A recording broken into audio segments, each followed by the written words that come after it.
He stood beneath Michelangelo's masterpiece, and did what no British monarch had dared to do in nearly 500 years. King Charles III just made history, and not everyone is happy about it.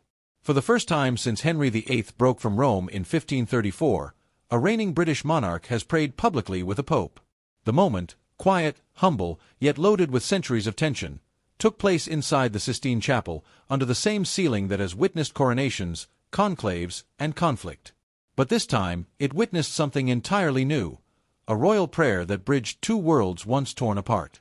It wasn't just a meeting, it was a reconciliation 5 centuries in the making. Charles and Queen Camilla joined Pope Leo, the first U.S.-born pontiff, for a joint service that blended Catholic and Anglican traditions. The Lord's Prayer was recited in English, sung by a mix of Vatican and royal choirs. Their voices echoed off the marble, weaving together centuries of division into one fragile moment of unity. And yet, beneath the reverence, political whispers swirled. Because for King Charles, faith isn't the only thing under scrutiny right now. Back home, headlines have been dominated by his brother Prince Andrew, who recently agreed to give up his Duke of York title amid renewed outrage over his ties to the late Jeffrey Epstein.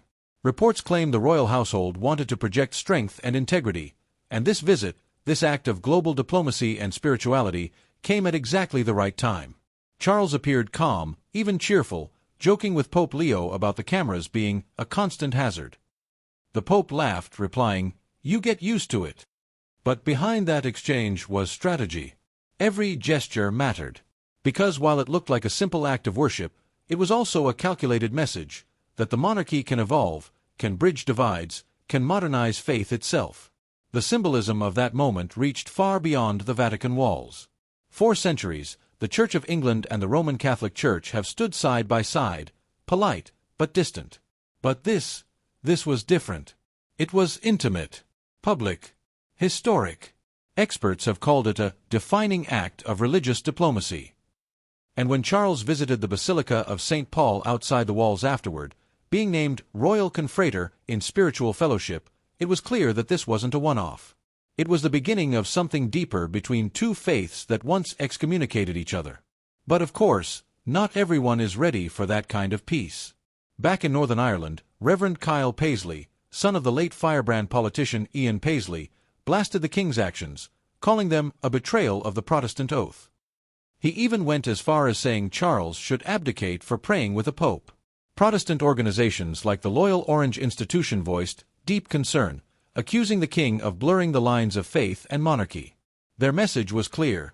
To some, this moment of unity looked like a step too far. And yet, Charles moved forward anyway, quietly, deliberately, unbothered. Because this wasn't about pleasing everyone. It was about rewriting what a monarch can be in the 21st century. A bridge builder instead of a divider. A man of tradition, unafraid of change. Inside the Vatican, observers described the energy as surreal.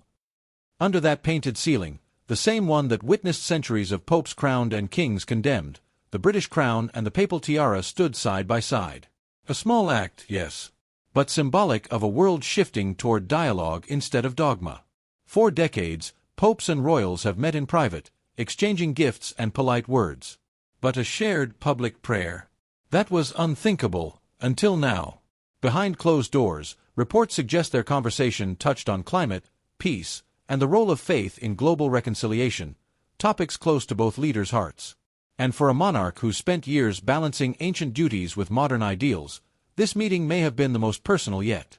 Because Charles isn't just performing tradition, he's trying to redefine it. Still, the question lingers, was this a spiritual act, or a political one? For some, it was a genuine gesture of humility, a monarch kneeling in unity with another faith. For others, it was a calculated photo op meant to soften the image of a royal family under pressure. Both interpretations may hold truth. After all, every royal act is both heartfelt and strategic, and Charles, now 76, knows the stakes of perception better than anyone. But one thing is undeniable. This was a moment that broke a 5-century silence. It echoed through marble halls and across headlines worldwide, a signal that the wounds of the Reformation might finally be healing. Whether you call it courage or controversy, it took boldness to stand before the world and pray where kings once refused to kneel. And maybe that's the real story here. Not a monarch betraying his past, but one trying to honor it by facing it. Because when King Charles III bowed his head beside Pope Leo, he wasn't just crossing himself, he was crossing history itself. So now the question is yours. Was this a moment of unity, or a step too far? Let me know what you think in the comments.